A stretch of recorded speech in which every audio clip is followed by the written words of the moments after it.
Good afternoon. Good afternoon, everyone, and welcome to our Integrity Week 2025 Roundtable, Shaping a Future of Integrity in the Bahamas. I'm your host, BodineVictoria, and I'm honored to guide this important conversation today. We're meeting during an important moment in the global calendar, International Anti-Corruption Day, recognized by the United Nations Convention Against Corruption, which reminds us of the impact of corruption has on economies, public services, the environment, and people's lives. It calls on nations to strengthen anti corruption systems and cultivate cultures rooted in fairness and accountability. Here in the Bahamas, the Organization for Responsible Governance, ORG, is observing Integrity Week under the theme Shaping Tomorrow's Integrity. This week encourages Bahamians to reflect on what integrity really means, how it shows up in our daily lives, and how each of us can help build a more transparent and accountable future. Integrity Week is about shifting culture, uplifting examples of ethical behavior, strengthening public understanding of anti corruption reforms, and empowering individuals to be part of the solution. It reinforces that integrity is both a system responsibility and a personal responsibility, and that strong, trustworthy institutions depend on an active and informed public. Today, we are joined by Ashleigh, writer and social commentator, Rachel Scott Knowles, journalist at the Nassau Guardian, and Matthew Aubry, the executive director of ORG. And together, we'll explore how integrity shapes governance, environment, culture, youth engagement, and everyday life, and how we all play a role in strengthening the Bahamas. Let's begin with integrity in the Bahamas today. Oh, good morning or good afternoon, everyone. Good afternoon. Hello, good afternoon. I almost forgot to be my Bahamian self, which is good afternoon, hi, hello, You have to say welcome it to the 3 times. conversation. You have to say it 3 times. Yes. So let's talk. In community conversations across the Bahamas, or the org often hears examples reflecting the same underlying feeling. Residents sense that decisions are made around them rather than with them. A frequently mentioned example is uncertainty around how the Freedom of Information Act can be used or why it is not fully implemented as yet. These kinds of examples highlight the gap between laws on paper and transparency people can feel. Over the past decade, several major integrity laws have been passed, but many remain inactive. ORG's integrated anti corruption framework emphasizes that integrity needs strong laws, functioning institutions, and cultural alignment. And so we have a few key questions that we need answered, and we're hoping that you all can bring some enlightenment on those that are watching. So, the first question: how does integrity or its absence show up in daily life and across systems in the Bahamas? I think we can start with you, Rachel. Well, um, I think integrity is one of those things where, as you mentioned, this is kind of for us to see it at a government and a policy level, it has to be something that's important at a personal level. And it could be, on a personal level, I value my integrity. It's an important part of my reputation as well in my career as a journalist. It's very important to be seen as someone with integrity when you are reporting the facts to the public. You're doing it for a paper of record. And this is where people go for information. So for me, for my job and also for my personal life, it's important for me that I'm known as a person with integrity. And to me, that means that I'm honest. I'm transparent when I say I'm going to do something. That's what's going to happen. You can rely on the things that I say. And, I think that could be as simple as, um, for example, when we talk about integrity and its impact on corruption, we know that bribery is something that we don't like to see, right? And you can condemn that at an official level. But as an individual, I think it's also my responsibility to not offer a bribe because I need something done more quickly, because I need to get in line ahead of this person, and just being able to, or knowing that it's required that you sacrifice some things, even when the option is there to maintain your personal integrity. And then I think that um, transfers to, combating the problem on a wider issue. If everyone decided that we don't believe that you should offer bribes, bribery is wrong, and you made a personal decision, that could have, broad reaching impacts. And so I don't know if this is the question you were asking, but I think it is something that we see every day and we think about it more in like a big picture way, but it also is an individual and a personal responsibility as well. You hit the nail on the head as far as I'm concerned.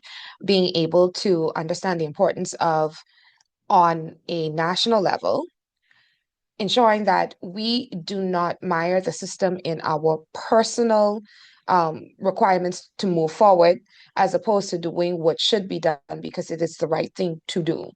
And so now we move on to Mr. Aubry. Well, I think it's going to be hard to say it better than what Rachel just added. But when we often hear the concept of integrity, and it's easily said as, doing the right thing when no one is watching. And in many instances, you could say with only 400,000 people in the Bahamas, everybody's watching at all times, and there's some, oversight. But I do think it's interesting when we think about it in the Bahamas that integrity it's like a national inheritance. There's a Yes. lot of discussion about people's morality and their commitment. Um, and it is interesting that we've sliced it kind of personally and then what we see as the government's responsibility. And I think we have to repair that connection because it translates on a day-to-day basis when we don't see Hmm. the roads the way we want them, or we are paying too much for our utilities, or Hmm. we don't see that we or feel comfortable that we are getting access to the things that we feel like government is supposed to do for us, or that the monies that we put for taxes are not being used effectively. And it Hmm. changes not only our access to those services and what we expect, but it also changes the way we behave. And in many ways, it perpetuates the belief that if the system is not going to work, it's never going to work. Instead of here's a problem, we can fix it, and what do we need to do to fix it? And that skepticism somewhat defines a very Bahamian trait of like when you run into a wall, you go around it Yes. instead of figuring out what's wrong with the wall. So I think we have to address that because that carries over generation to generation to generation, and the folks that are inheriting the Bahamas are going to be burdened with our own either perceptions of what can be or what the realities of things that still challenge us. I think that was also well said. I'd like to take a moment and let us welcome to the conversation Miss Latesha Gibson, the environmental scientist and project manager, the fourth person on our panel for today. Welcome. We know the day has gotten off to a running start, but we're happy to have you with us. And while we wait on Ms. Gibson, Ashleigh, the question was, how does integrity or its absence show up in daily life and across systems in the Bahamas? Personally, I think that this should be a BGCSE question. No, you're right. It genuinely should be a BDCSE question, but to piggyback off what both Rachel and Matt just said, when I initially began my work with org, the conversation of micro actions came about, right? The little things we do in our day-to-day life, whether that's sliding a $10 bill to a customs officer to make sure, oh no, I just come in from school, so like I don't have a bag full of TVs. Make someone in road traffic and your license been up for like so many years, right? Like Mhm. those little micro actions. But I think it's really important. Like you can't have this conversation in a silo. It exists in a much larger ecosystem, right? All of these micro actions or the ways in which we show integrity or don't show integrity are all a system of social imbalance, Mhm. and the lack of status within a society. I think sometimes it's really anytime it comes to making a change in the world, whether it's like through the environment or the social capacity, we're always asking those at the lower end of the totem pole to adjust their actions, to adjust what it is that they're doing, when in reality, it's a reaction to a system that's already in place. So yeah, we can, the way in which lack of integrity or integrity shows up in everyday life is in the form of these micro actions and whether or not we decide to bribe a customs officer or skip a line. But I think at the forefront of all of this, we have to remember that they exist within a system that it's very hard to, I mean, we have to eliminate at a grassroots level, but it's almost very, it's very off kilter. It's very off balance because we're asking those that exist at a different level to sacrifice so much more, right? So that's how I think it presents itself. It presents itself in those little actions that are as a result of a larger problem, which is societal imbalance. Well said. And while we wait, Miss Gibson, are you with us? I want to give everybody one good question straight out of the gate and then move us to the next question. Hello, hi. I hope Hi. you guys can see me. I'm here. Thank you so much for Welcome. having me. No, it's our pleasure to have you, and thank you so much for making it. And the question, the opening question for all and sundry is, how does integrity or its absence show up in daily life and across systems in the Bahamas? Is that question posed to me first, or is that on? Well, we've had three takes on it, and so we'd like your take, and then we'll move on to the next. Can you repeat the question for me, please? How does integrity or its absence show up in daily life and across systems in the Bahamas? For me, integrity is a few things. It's not just honesty, it's being transparent. It's having or sharing information that's factual, or in my department, science-based, because I am an environmental scientist. I deal with a lot of science stuff. I deal with a lot of data. So that transparency in sharing information and being accountable to saying what you're going to do and actually doing what you say. So that helps to build trust. And for me, integrity intersects a few separate sectors, or I would say sectors that interact with each other, such as national development, community well-being, and also ecological resilience. So how does that spell out in day-to-day life? Like I said, it's about saying what you're going to do, and this what you're going to do is based on factual and scientific information, and then actually doing what you say. So if you report on certain data and you say that I'm going to carry out this action, then you actually have to do that. And you cannot say something that you didn't do. So in terms of like scientific research and writing, there's the power of AI. There's a lot of information that's being spewed out. There's environmental regulatory projects going on. So when you put in a piece of writing, hey, I did this, but you actually didn't, then that's lack of integrity. Um, and then saying that, okay, based on this scientific data that we've collected, this is the science-based decision-making process that we're going to go through. And integrity is actually following through with that and sharing that information to the public, aka being transparent. Excellent. So we've heard about being transparent, but also challenging cultural practices surrounding integrity, things that people do not think really speak to integrity. In the Bahamas, we have a saying, it's called all for me, baby, you know. And, they said, well, my mom constantly says, first rat in the hole has their hip covered. And it really and truly is just get ahead so that you can beat somebody else to the punch. Where in contrast, it should be more about all of us moving together so that everybody can be in the whole. And so now let's talk about general behaviors, expectations, or cultural patterns and how they can influence integrity or how integrity is practiced and perceived. So I think I can give this one to Ashleigh and Rachel to start off with, and then we'll give the next question to Matt and Miss Gibson. So, what general behaviors, expectations, or cultural patterns can influence how integrity is practiced and perceived?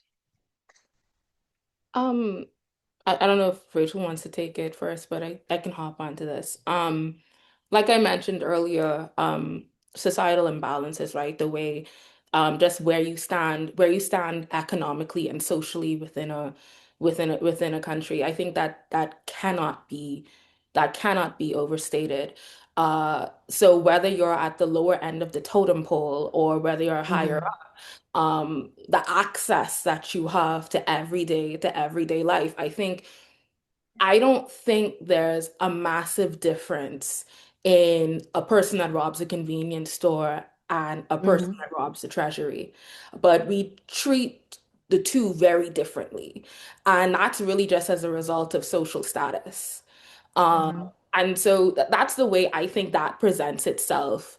I don't know if I've been able to answer your question, but I think I'm really just going to be hammering home today that we really need to look at the way we really need to look at the way we treat those from different societal backgrounds and the infrastructure and the framework that's set in place policy wise that infringes on the rights of those that are on the outskirts of our society. Mhm.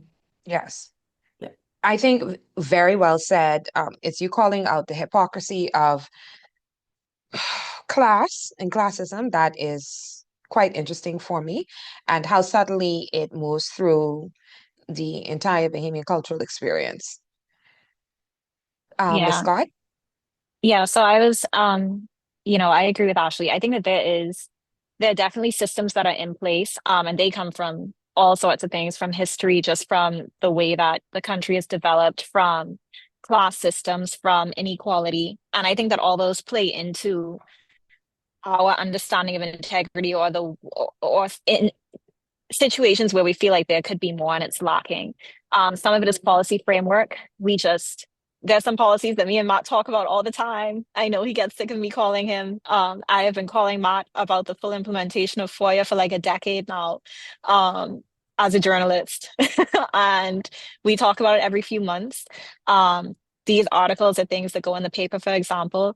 And so we're lacking the policy, but then we also, you know, the way that our policy is decided, for example, is largely in part by what governments deem voters find important. And in a country where we're now in a cost of living crisis, Mhm. people feel like their salaries haven't moved with the rate of inflation. Yeah. That's not going to be a number one demand for many voters. And it's not because it's not important to those issues, because if you um, have a system, if you have these policies in place and they help governments better or more responsibly allocate money, that is supposed to have trickle down effects. But the average voter isn't, they don't know all that. They're not well educated about it enough. They might not be as well educated about that issue as they should be. They could also just not have achieved a high level of education because of other systemic faults. And so you have all these sorts of issues working together where voters can't demand or don't know to demand the policy changes that would be most impactful towards them, because what they see is that I need jobs, I need raises, and I want, clear action that I can see will deliver those things to me. So that's one issue. And then I think people's economic status plays into it as well, because if you feel like you're working every day, you're working really hard, you're not being compensated what you believe to be fairly, then of course, going back to the example about bribery, you're going to be a little bit more inclined to take those bribes. And if you felt like you were well compensated, you could easily, what's the word I'm looking for? It's a simple one. Provide for your family, for your kids. I'm not saying that in every instance, you know, if you're robbing from the treasury and you're a millionaire, it's not about providing for your family, not at the most basic level. But I think that all these things kind of work together to create a culture where we we're lacking when it comes to integrity and safeguards and checks and balances. And some of it is legitimate concerns and issues that create it, and some of it is that there's a culture and it's there and it can be taken advantage of. And so you would be stupid not to. Thank you. I think that was also incredibly well said. And it leads into the question that I have for Matt and then Ms. Gibson, which is where do we see the largest gap between our national values and our national practices? I think it's Rachel pointed out perfectly. There's the practical realities of that, and what our system enforces. We came prior to independence from a system where very few folks benefited and a whole lot of folks had to sit small. And carrying into it, which is not uncommon in post-colonial development, early 50 years, that you start to see that same dynamic. The concept of you hear people refer to it as tribalism or my group is the important group, leads to patronage, leads to issues of conflict of interest being passed over, leads to short-term engagement of folks. A government system that flips every 5 years and spends, that first year just getting settled, that second, maybe third year doing some actual work, and then starting to run for their lives in year 4 and 5 doesn't help anything to move forward successively. And the concept that all of this is in somehow the responsibility of government to get it right, fix it, make it happen, also reinforces the dynamic that Rachel and Ashleigh talked about that are reinforced by class and geography, right? In an archipelago, those family island folks are not brought into the national decision-making process on a regular basis anytime, any way that is meaningful yet. And it then reinforces this dynamic of you got to look out for yourself. So that distance of the system and the individual need is really what gaps.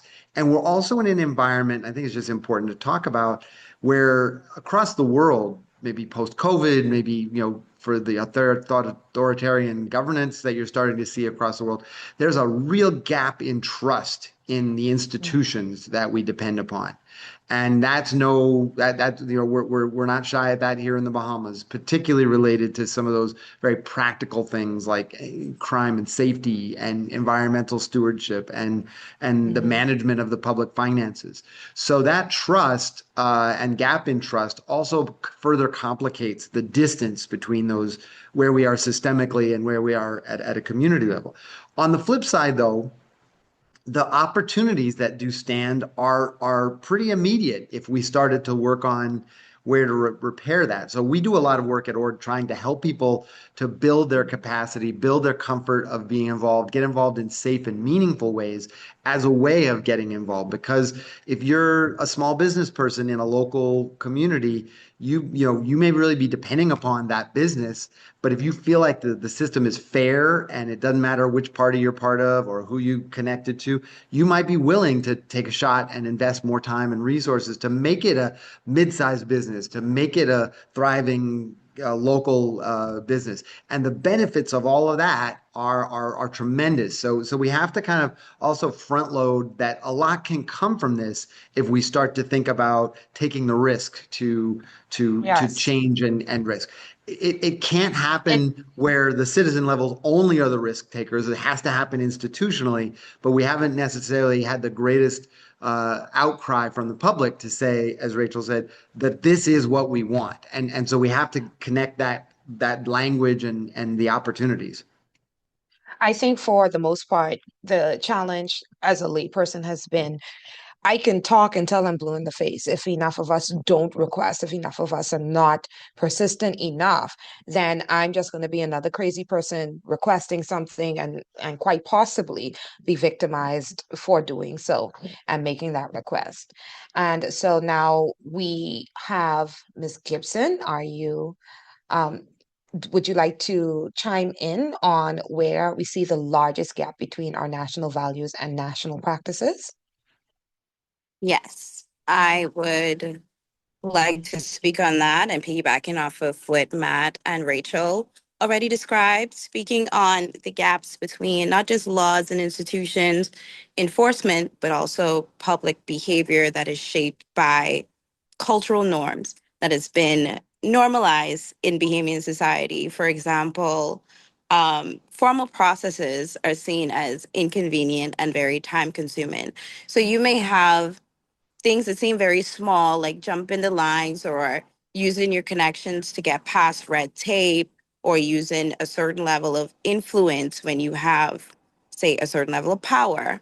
All of that breeds distrust, not just in individuals, but also in institutions, because Bahamians kind of expect um, that the game is rigged and that people don't play fair. So it's hard for them to trust in certain information when it's provided. So I think having like that top bottom just tranche of utilizing integrity and embedding that as a pillar for your governance, whatever organization you're working with or representing, whether you're representing yourself, integrity should be one of your core pillars. It should be something that you lead by. To bridge that gap, also making those formal processes the standard and not cutting in line, not taking shortcuts or trying to shortchange somebody to get yourself ahead. So I think that's very important. So all four of you have done an excellent job of actually moving through to our second point, which is about individual integrity. You've spoken about cutting the lines. You've spoken about the lack of transparency. You've spoken about the individual responsibility to ensure that you follow the processes, because in following the processes, you can find where there are weak spots, and those spots can be addressed, which also engenders trust in the general public or by the general public. And so we have a recurring theme, or it hears from citizens, is that corruption doesn't always begin with grand scandals. It often begins with the smaller behaviors that become normalized. People frequently describe everyday situations expecting a shortcut, bending rules for convenience, or assuming that the right connection is necessary to access opportunities. These examples reflect how individual choices can contribute to broader systems of trust or mistrust. For integrity laws like the Freedom of Information Act or whistleblower protections to work effectively, there must also be a culture where people value honesty, fairness, and accountability. My personal anecdote on the situation is I am a person that is in media. I do not use my ministry time because I'm employed by the public service. I do not say I'm going to run out for an hour here during my ministry time to do something that is my general work. I do not accept money to do the work that I am hired to do by the public service in spaces where these services are supposed to be rendered for free. Not everybody has that level of integrity or accountability. And so we have different areas where people, whether in the public service or they are in corporate Bahamas, they are double dipping, and they're causing for there to be an inflation in different institutions and cutting on money that can be made available for necessary programs, services, upgrades, etc. And so let's move on to institutional integrity, because all of this intersects. We have the fact that org often hears that although strong integrity laws exist, many remain inactive or under-resourced. People frequently express frustration that laws are passed with great promise, but do not translate into everyday fairness. At the same time, institutional integrity is shaped not only by policy gaps, but also by cultural behaviors like selective accountability, gatekeeping, acceptance of who you know systems, or norms that discourage speaking up. These patterns interact with legal gaps to create environments where transparency and accountability are weakened. Institutional integrity requires activation of laws, consistent processes, and cultural expectations that support fairness rather than undermine it. And so we have four questions in this category. And so um, I will allow for us to answer one of four questions. And so we have, are our existing integrity laws sufficient once fully implemented, and what will it take for them to function effectively? And I'd like to give that one to Matt. That's an easy one for us. Thank you. That You're was a welcome. good setup. I appreciate it. So Rachel mentioned freedom of information, and that's a principal one. The Bahamians have had the right since 2017 legally to ask questions and get the information that government holds based on its passage, but have not been able to utilize it because the law has not moved forward to be fully enacted. There are some components.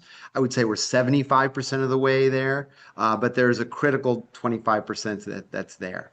And other laws like ombudsman, which is to be really a public advocate for folks who feel like the government has maybe not done right by them, or is in breach of something, or there was an incident that needs to be pursued. An independent commission of investigation, which is in place to receive claims of corruption or concerns of conflict interest and look at them independently outside of a political realm. The protected disclosure, which is really like a whistleblower's law. Our public procurement law, which is put in place to make sure that there's transparency around how government uses and gives away government contracts and uses the monies. Fiscal responsibility. There's lots of pieces on place, and beyond that, there are a lot of things that are actually happening in government. There's instances in the financial management side and working with international transactions and codes of conduct that are in place both from the public and the private side. So the biggest gap is in many ways those first bits of laws, making sure that they are passed, fully enacted, and funded to be able to do what they do. Because the laws are really just, if you're thinking about a house, they're just the architecture. Like you need wires and doors and you need plumbing and all those kinds of things that are going to make it really work. On the other instance, the other thing that we see is the critical need for all of these things to work together. I would say that I think, to your point, there are only a few bad actors that are out there that cause lots of disruptions. A lot of people in the public service are doing the right thing and truly dedicated to what they're trying to do. And I think they do follow your example of, I'm doing this for my purpose, and I'm going to keep my public service work separate from that. And that, I think, is not talked about or recognized enough. But when it doesn't happen in a small way, it has big ramifications, and it also makes people believe that it is everywhere. And so we need to get those things working together and working collectively. We've put together a framework that we propose and have presented it out. And it's interesting, so many positives are actually in there and a very few negatives. And so we have to Latesha's point, we have to get down to the science, what's actually happening, what is real and what is not. And until we do, then it's very hard to expect that the results will come forward the way we want them. I think excellent answer. 5 out of 5. So our next question, I am going to give this one to Ashleigh. How do cultural behaviors like gatekeeping, selective enforcement, favoritism, or passive acceptance interact with institutional weaknesses? The best example I can possibly give is the government's 52-week program. And it's and I say this and stick with me here. If most of the contract workers within the government were to walk off their jobs today, we would not have a functional government. We wouldn't, because there are hundreds, if not thousands, of employees within the government who fall under the janitor status or month-to-month contract worker who are doing the works of clerk, They're writing letters and memos and they're pushing forth applications for the general public and they're operating off of a minimum wage salary. And when you talk about getting stuck in a poverty loop, that is the example of that, right? Because these are people who are employed and who we say just get your degree and you'll move on up. But you're working as hard as you can and you're not getting paid enough and you're doing the job of your superiors and you're still getting talked down to. And I think that needs I think that's the best example when we talk about gatekeeping and bottlenecking of a system and how we keep people within a poverty loop. And that's not to call any, that's not, actually it is to call the system out, but also it's a recognition that there are other, if it's happening within the government system, it's happening within the private sector, which is also very difficult to regulate in certain instances. Because if you don't have the power to speak up against those who are responsible for signing your check, again, you get stuck within this poverty loop where there is no social mobility, there is no upward mobility, there is no pulling yourself up by the bootstraps because you don't have the boots. And I think that's one of the many ways that we see that's one of the many ways that we see these things manifest itself on a cultural level. Because I think anyone that has ever worked for any government under any administration. Let me just make that very clear. And I'm not talking about it as an administration. I'm talking about it as a system. And anyone who has ever worked under this system recognizes that the red tape within government and the bureaucracy that exists within government is so hard to break. You could almost call it cult-like. Like, if don't do this because PS say so. I'm scared to do this because my PS say so. My executive officer say this. My like it's a very difficult place to land in. And when you're at the bottom of the totem pole within these government systems, it's very hard to break out of that loop. Yeah. Completely understood. And additionally, let's also just recognize the necessity for objective standards for the way forward for anything that needs to happen. Did I do what was required of me? Have I completed these tasks at a level that is consistent with the position that I am in? And have I been able to provide support to the members of my team? If all of those elements are objectively in place, then I should be able to move on to the next available space in my field. And I think that we do have an issue with gatekeeping. We do have an issue with selective enforcement. Today, for me, and it's never for you tomorrow because it's always today for me, and favoritism, obviously. Let's talk about what reforms are necessary. And this one here is for Rachel. Reform supports or cultural shifts are needed to rebuild trust in systems and decision making. Okay. Yeah, so I feel like, again, I feel like these are complex issues. So um, I think that we have a lot of legislation that's in place or in the works that, in the case of FOIA, it hasn't been fully implemented. We don't have any real way to request information. I think information and access to information really lies at the heart of a lot of these issues because you can't measure what you don't know. So I think that that's a key issue. We need full enforcement of FOIA. We also need, when we have information, not necessarily through FOIA, but when we know that something's going on that shouldn't be going on, we need safe spaces to be able to report this. So that's a key part of the whistleblower legislation. And so we have a lot of things that are in place that have been spoken about, or that aren't in place, but that have been spoken about, that have been moved through some degree through Parliament. It's been tabled, at least all of this legislation, not just the whistleblower, and then we need enforcement.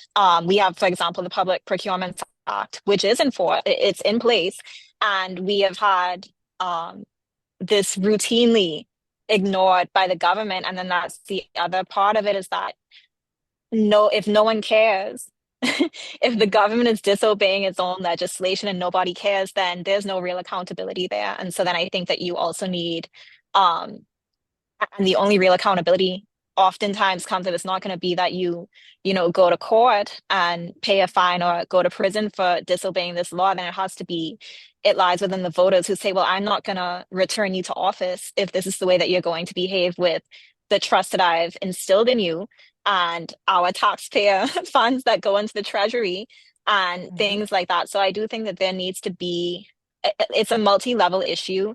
I don't think that's something that can be fixed overnight. I don't think it'll only be fixed with the full implementation of the law because, like I said, we have legislation that is fully implemented that people just ignore.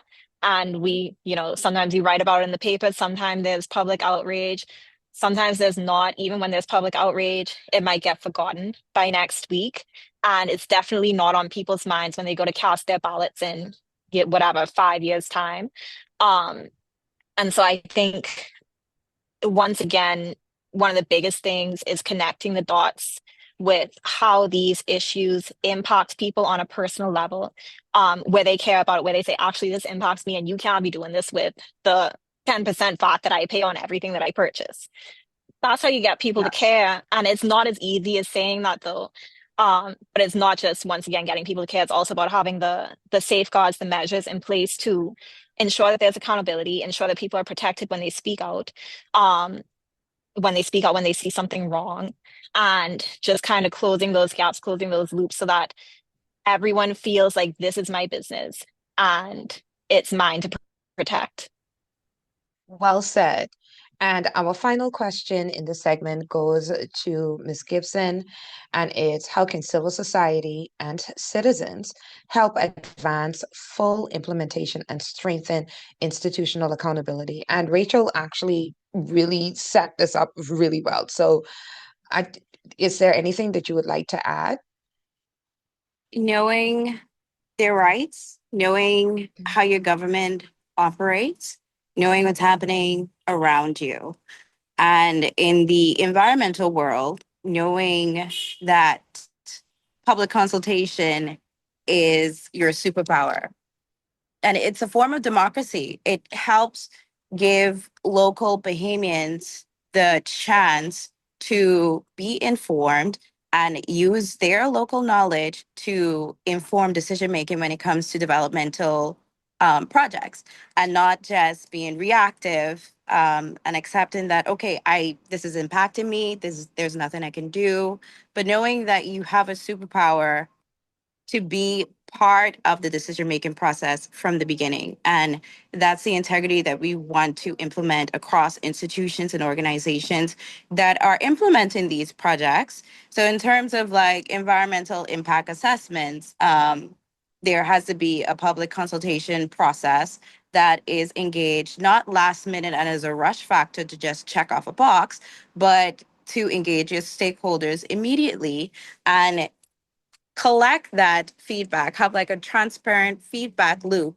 where public consultation feeds decision making so that the locals who are immediately impacted aren't adversely impacted and we're not eradicating and desiccating ecosystems in the process. So knowing your rights, knowing, just being and staying informed, listen to the news outlets, follow certain organizations such as I don't remember the name, but please go back and listen to the names of the organizations that were listed by the panelists. They are spreading very critical information that impacts us as a whole, and we have to band together to be able to safeguard our own ecosystems and our communities. That was an excellent, excellent segue. I think that I am going to dub you the bridge, Ms. Gibson, because right now we are moving into our sector perspectives. And the first part is environmental integrity. And so you have already answered question number 2. And for all of our Okay. panelists, for all of our panelists in this segment, we're going to ask for your responses to remain within the 1 minute, 1.5 minute time frame so that we can move through some of the other ones. And so you've already answered one of them, but let me set you up a little bit more. In many islands, residents describe learning about development projects only after physical changes have begun, such as cleared land or new construction. These examples highlight the consequences of insufficient transparency around the environment impact assessments or limited public consultation. Environmental integrity depends on accessible information, early engagement, and clear processes, principles that the Freedom of Information Act and procurement rules are designed to reinforce. And so you have answered question number two. How does a lack of transparency in environmental decisions affect communities and ecosystems? Very much. And so the question that I would like to ask is, what does environmental integrity look like in the Bahamas? And after that, it would be, how can public consultation and EIA processes be improved? So I'll give you a synopsis of what environmental integrity looks like. I mentioned before, integrity in its broad spectrum is saying what you're going to do and doing what you said you were going to do. So in the environmental impact assessment process, it is definitely not a checklist item where developers just get to, say, oh, we did this thing, we have this, we're getting approved for whatever project that we're doing. No, it's not that. It's supposed to be independent, science, and factually based. And it's supposed to be a very robust document that informs decision making. So when you have the first stage is your environmental impact assessment, that's carried through a rigorous regulation process. Then you have your environmental management plan. So that environmental impact assessment informs your management plan. And public consultation, how that feeds into it and shapes that decision making is that there should be a grievance mechanism for locals or stakeholders at large who are going to be involved in the project either directly or indirectly to call in, whether it's to the project manager or someone who's handling the grievances about certain environmental infractions. Okay, you say you're going to do this. We had this public consultation. This is what was agreed to. But now we see that there's extraction or dredging or something happening completely different from what was described during the public consultation process or what was described in the environmental management plan. So now this grievance turns into, okay, who do I call? And that's where the regulatory offices are supposed to accept those grievances from the public on those environmental infractions, and they're supposed to impose and enforce those regulatory compliance issues onto developers, whether that's in the form of a interview, a consultation, just getting more information, whether that's fines, whether that's a cease and desist. But there's always, you're going to come back to making sure that the community is safeguarded and the environmental resources are safeguarded as well. Because the Bahamas is a small island nation. We depend, our economy, our community, our well-being, our livelihood depends on environmental sustainability and sustainable development.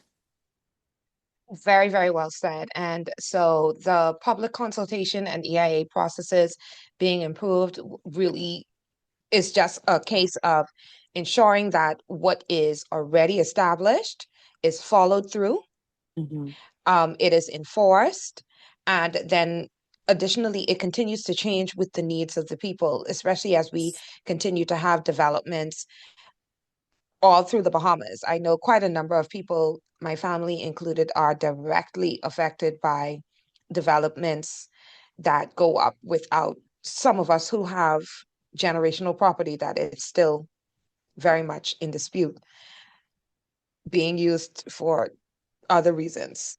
Yes. Yes. Yeah, plenty of that. There's a lot of it. Okay.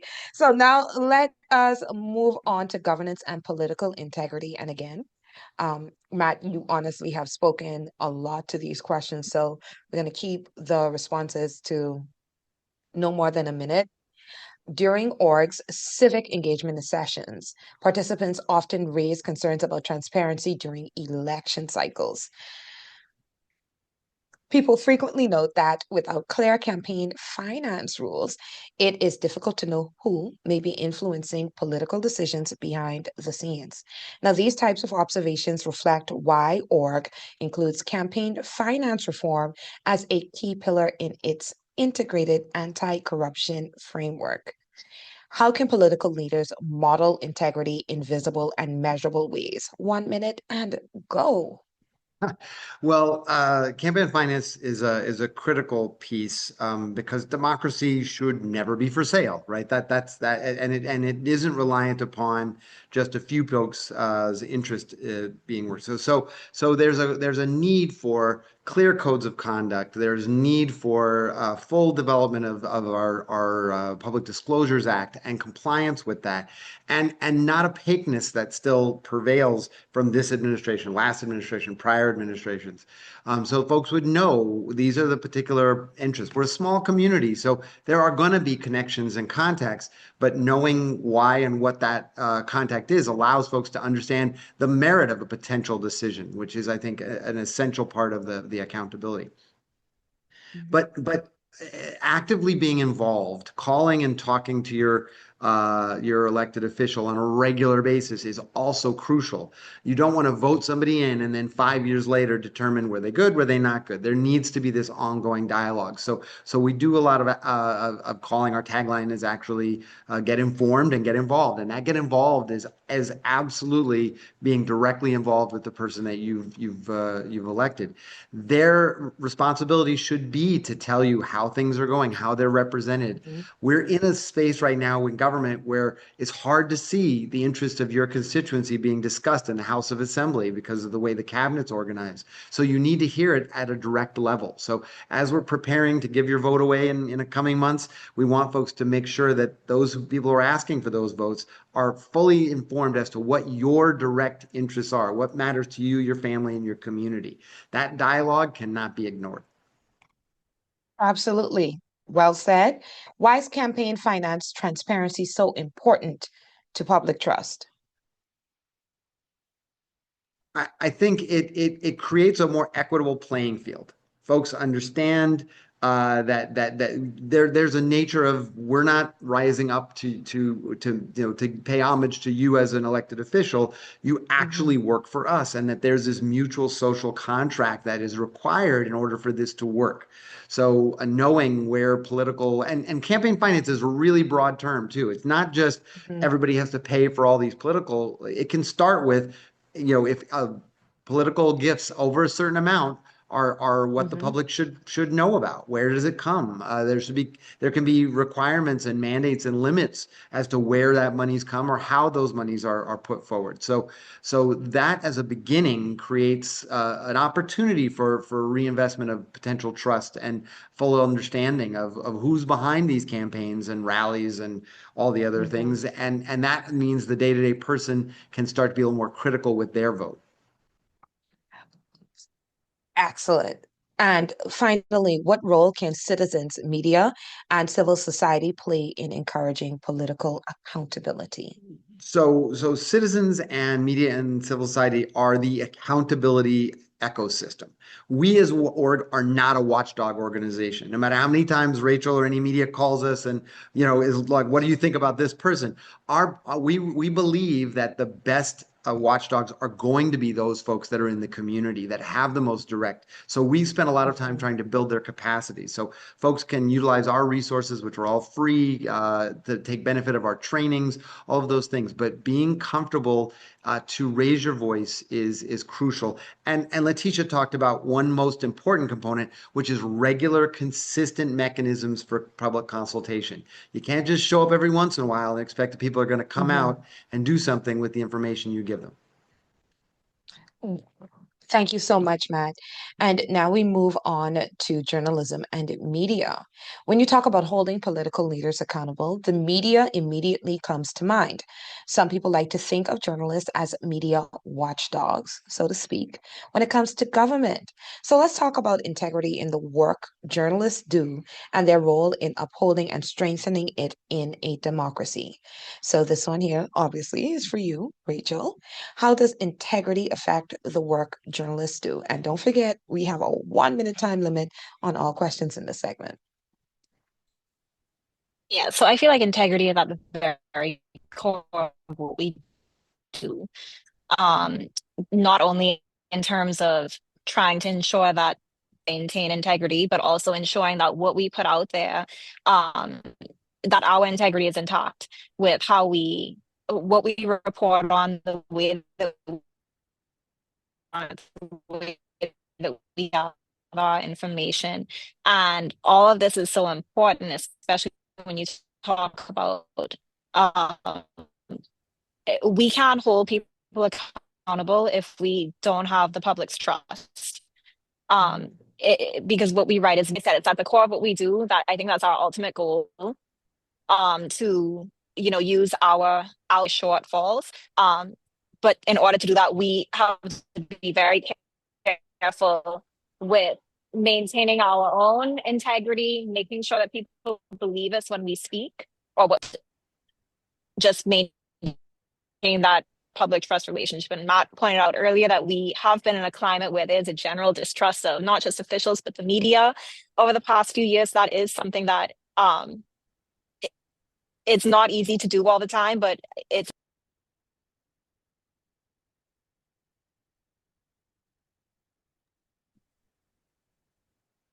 hello.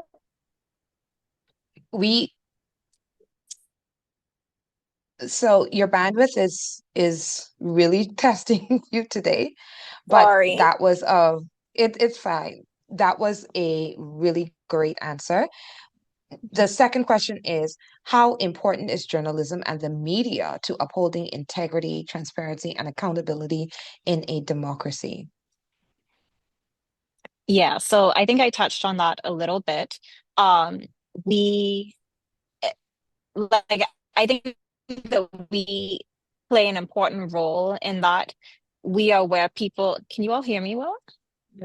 We can hear you now. Sorry. Okay, all right. So I think that journalists play a key role in holding people accountable. There are a lot of issues that we report on that may have already been in the public without us covering it. There are some things that, the Bahamas would never know about if it didn't appear in a news story in the newspaper. And so informing the public, and we already spoke about how an informed public is so important to maintaining integrity, keeping these systems in place, making sure they work well. So I think being the source that provides this information to the public is a very important role, one that people look to us to do. And, the ways that you go about holding people accountable varies depending on the issues, but maintaining those systems are helping to set them up or encourage.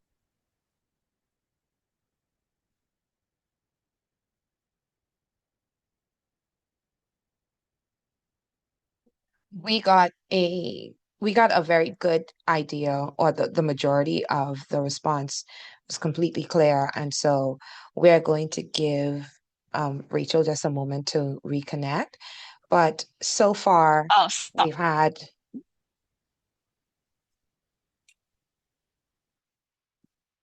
Okay, can you hear me now if my video's off?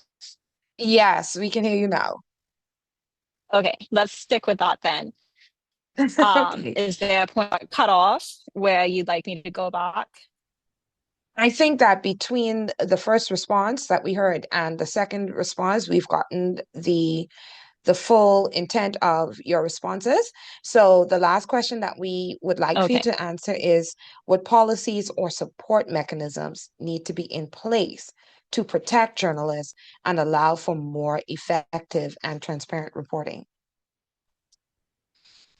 Yeah, so I've spoken on this. I feel like I hop on it. Like I said, we at the core of it is freedom of information. And this is important not just for us being able to hold public officials accountable, but it's important for us to remain to uphold our own and come across when we're trying to access all in place. We largely get in front of sources who might be in government, they might be in opposition and give out information because it serves them some way. And this is at the core of, when you're trying to figure out what you're reporting on and how to frame it. I feel like every time that the first question in the back of my mind is like, okay, but why are you telling me this? And it doesn't mean that you can't report on it, but it means that in a way, I feel like your information will always be tainted by, when it's set up like this, by the personal interest or the ambitions of your sources. And I think that that's I don't think that it's an issue. I don't think that it, totally undermines our integrity, but I think it makes it harder to do the work that we do and to do it well and to be thorough and transparent. We already kind of lack access to information. When this government came in, one of the things that we used to do beforehand was we'd stand outside cabinet and just like blast them with questions as they went in. They took that away, and this is a big deal to us. They structured press conferences where they choose the guests, would speak on issues of the day. But what it means is that you have even less access to, for example, cabinet ministers, to just maybe catch them off guard sometimes in a space where our interactions with the people who we've elected to office are very limited. They're very controlled, and even harder than they used to be, even though we have laws like the Freedom of Information Act on the books, and just still or over a decade later, not implemented. Nearly a decade later, it was passed in 2017. So I think that we really need things like that implemented. We need the Freedom of Information Act so that we don't have to rely as heavily on personal resources to get information. We need people to recognize that the Tribune or the Nassau Guardian reporting on an issue is very different from a social media, a Facebook, just putting out the most scandalous things that are out there, because I think that also undermines public trust in journalists now, because they say, oh, well, whatever random Facebook said that this happened and I don't see it anywhere in the papers. You all must be government operatives, basically, because you all don't talk about this. And there's just a fundamental, I think, lack of understanding that just because someone says something doesn't mean that we can report it. But I think social media makes it a little bit tricky. Social media muddies the water. People who are anonymously putting out a list in our reporters and our news outlets. So yeah, but definitely from a public policy standpoint, there are things that could be done to make things a little bit easier for us to do our jobs and do them well. Thank you. Thank you so much, Rachel. We truly appreciate your responses. And finally, we move on to Ashleigh. In creative industries, artists and cultural workers often express concerns about access, fairness, and transparency. Examples frequently include uncertainty around how grants are awarded, how opportunities are distributed, or how intellectual property is protected. These patterns mirror wider national concerns about transparency, equity, and gatekeeping.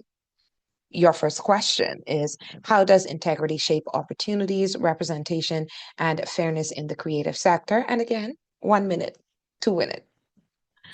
I think it genuinely goes back to what I've been saying earlier in terms of micro actions. And I think the one thing that I want to narrow in on is the implementation of AI in work today within creative industries.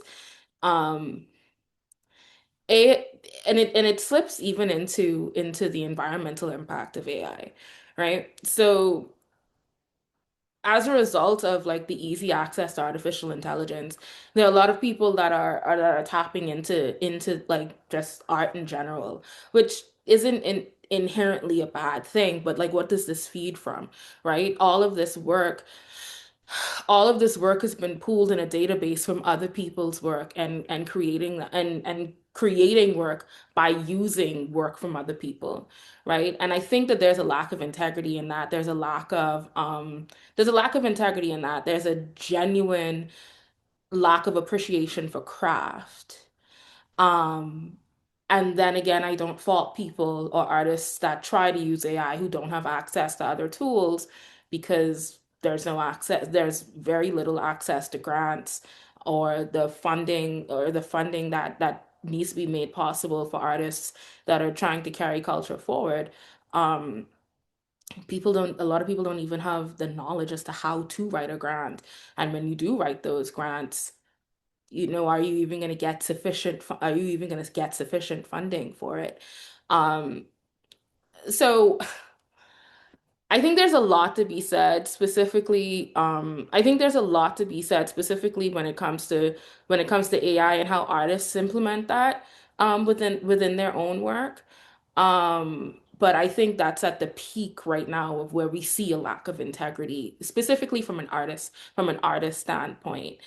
Um, and then no one thinking specifically as to how that's impacting the environment, and then using your art to perpetuate specific systems, not necessarily writing or creating in reference to like the system that is around you and working to create work that drives forward a change, but then also using systems like AI that are set to damage your own environment, the environment in which the Hmm. environment in which you're working in. It's just like it's all just a very self-defeating cycle, and then you exist within a space that says that it appreciates the arts, but it isn't always action. Like the action isn't always there. Yes. And so you have an ecological concern as well as you have a legislative concern. And so on the legislative tip, we have how can we better safeguard artists' rights and promote equitable compensation? Oh, that's a that's a that's a really big question. That's no, that's such a big question, right? Because at the base of it all, and it sounds so simple, and I'm gonna sound like an episode of Barney, but it really it really is like on having an appreciation for the craft. When you Hmm. appreciate and respect young artists, when you value something, you want to pay the value, you want to pay what it's worth, and then you also want to put down on paper. You want to put down on paper all of the things that safeguard your artists, right? I think there's a very I think we only in the Bahamas, in many instances, we only value art if it benefits a tourist. Hmm. Um, and only when it benefits a tourist or it drives forward the tourism industry, right? Do we say, okay, we gotta write this down. We gotta make sure this look good. And then even then we only paying the artist pennies on the dollar, right? So Yes. it's really a recognition of the time that it takes to like write something, the time it takes to produce. You're an artist. You work with I mean Titta, like that's who you are. So you know how much it costs to rent out a studio, how much it costs for your producer, how much it costs for the musicians that come in. And if you want Junkanoo artists in the studio, now you gotta rent out the engine room for a Hmm. specific Junkanoo group, right? And then on top of that, it's the time it takes to write the song because you don't just sit down in the studio for one day and write that. You in the studio at least a week, if not more. So it's like those things rack up. But if you don't appreciate the craft that goes behind it, you're not going to legislate that. I will say I will say that the government is doing its part, or from what I've seen, and trying to implement stuff like the copyright bill of I think it's 2023 or 2024, right? Like 2024. right. So there Hmm. are systems that are coming in place like that allow artists to protect their IP, right? But it's about knowing your rights, right? So me as an artist taking the time to see what's in place and doing my part to help enforce that, right? So it's not solely on just like it's not solely just on governments or officials. It's on us to make sure that these things are in place. But beyond all of that, there needs to be a respect for artistry and a respect for Mhm. craft. That's the Absolutely. baseline of it all. Thank you so much, Ashleigh. And now we're gonna just move straight into the future. It is 44 minutes past the 1 o'clock hour, and we are going to begin to bring all of these thoughts together in service of the youth of the nation, the nation's darlings, as they were at once called. So you have youth and the future of integrity, and we are going to ask. Now, young Bahamians often express concern about whether integrity systems will be strong enough to protect their futures. Fairness, transparency, and opportunity directly affect their education, job prospects, and future stability. With youth making up almost a quarter of the world's population, approximately 1.9 billion people, and them feeling disproportionately affected by corruption, their voices are integral to shaping tomorrow's integrity. This reinforces the need for youth leadership pipelines, civic literacy, and inclusion in real decision making spaces. So, here is our first question. Why must youth be central to shaping a culture of integrity? And any one person can take that first question. Um, And we're going to keep it brief. No, they have to be centered to it all because we're not building this for us. It's for them. They're about to inherit a fireball of a world, and we have to make sure we're shaping it. We have to make sure that we're doing our part and trying to shape it in the direction that they want. I think sometimes it's very hard for Gen Z specifically because there's nothing to look forward to, and I always draw a reference to young grand Bahamians, right? Mhm. There's some of us who saw the remnants of the Magic City, so we know what it was like and we're trying to get back there. But there's a generation of young Grand Bahamians who have never seen Grand Bahama in the way we used to see it. There's nothing to look forward to. And I think we need to continuously be sitting down with them and Mhm. discussing what does the future look like to you? How can I help manage this? Because I'm only 32, but my time is gone, right? Like it's no, it's like I have to be thinking now for what they want. That's genuinely what it is. Like I'm young yet, but it's their world and we have to be really including them in these conversations. Great points. And finally, in this segment, what values and behaviors should today's leaders model for the next generation?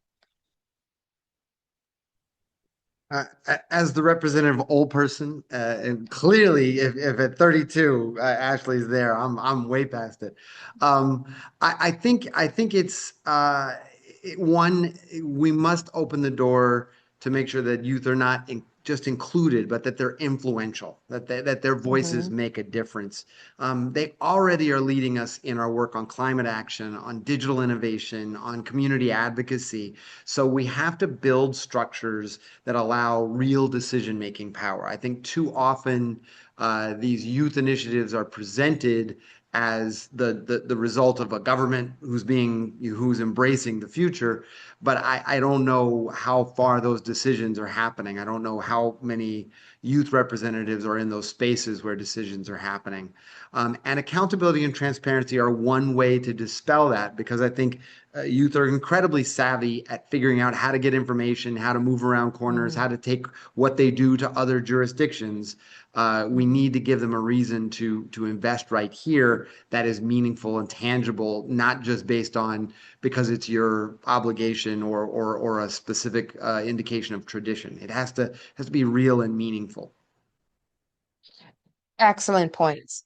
And as we bring the conversation, I want to say to a pause, not specifically a close, a pause for today's installment of it. History shows that real change in the Bahamas has often started with individuals and groups deciding together that we can do better. Integrity is built through laws, yes, but also through culture, courage, and community action. And so we're going to ask each of our panelists to give in 30 seconds or less one personal commitment to integrity. We'll begin with Ashleigh. I think through continued social commentary and story writing, it's what I've been known for and what I will continue to do. I will continue to tell the story of a people who deserve a country that is filled with integrity and transparency, and that's equitable for all. And that's the part that I will continue to play. Wonderful. And now, Latesha Gibson. Hi. So my commitment to integrity is to be consistent in my actions. I'm guided by a moral compass always, and I especially want to remind myself of that in the small, quiet decisions that nobody sees, not just on a platform or on a stage or speaking to a big body of people, but staying consistent to my core values.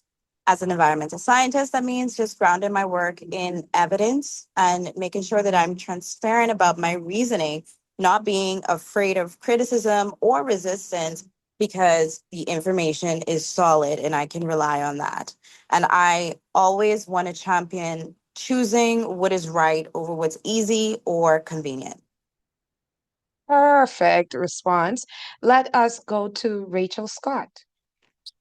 Yeah, so I think we spoke earlier about how a big part of integrity is doing what you say you'll do, which I try to do, but I think there have definitely been times where, in my personal life, even in my jobs, I recognize that something needs addressing and I just don't prioritize it. Other things come up and then it's months later and it's never been brought to the forefront. So I think my personal commitment will be working on when I see that something is important, doing my best to address it then, and whether that means following through on a story, calling my sources immediately, even if other things are going on before I forget about it, and however much time goes by, and it's still a problem that hasn't been addressed. Excellent. And now, Matt. I think my commitment is one to create spaces for others to talk and own this issue and continue to work on building collaborations across our sectors. We're not going to get through this issue unless all of us have a meaningful role. My role is not any more important than the person that is in the community or the journalist or the environmental leader or the artist or the creative that is working in that space. And so keeping that in front of me is going to be crucial, and opening myself to listen and learn from others, I think can help move this forward. Wonderful. And final question, again, 30 seconds per person. One action to sustain momentum beyond Integrity Week. I feel some of you have already touched on it, but let's see how your answers vary. So we're going to take it backwards from Matt, and then we'll go to Rachel.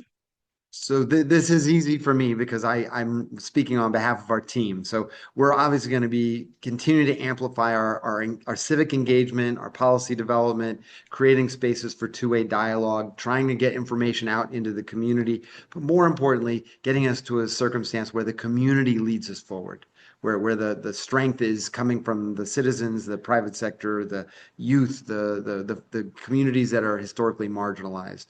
That's our commitment. Wonderful. And we continue now with Rachel. Yeah, so kind of piggybacking off my last answer, doing my part to keep these issues in the forefront, more consistently. I think that we generally try to, but it's easy to get caught up in the day-to-day news. So just being a little bit more mindful about that and playing our role to make sure that we are informing the public um, about why this matters and why it's important and why they need to make decisions taking it into account. Okay, great. And here we have Miss Gibson, followed by Ashleigh. My action that I want to commit to is to improve my stance on spreading awareness, just as Matt and Rachel discuss, as well as Ashleigh. I want to use my platform to provide information on environmental education, community outreach, which is something very near and dear to my heart, and just keeping person's informed. That's my goal, and that's the action I'm going to take from here on out. Wonderful. And finally, Ashleigh. For me, and I think for everyone, it's just like to constantly talk, like bringing it up in everyday life, sitting down when you're sitting down to dinner at the risk of being the friend that is annoying. Like, just always bringing it up and keeping it at the forefront. That's how you can carry this off, carry this on beyond Integrity Week. That's just constant conversation because you can't act if you don't know what you're acting on.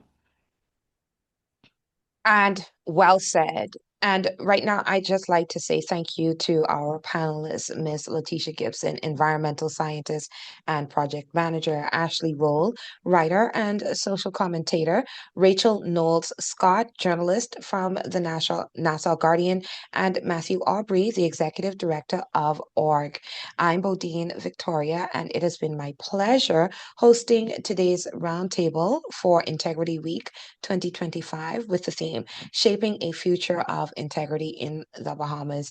It has been a most insightful conversation with representatives of our stakeholders in this space.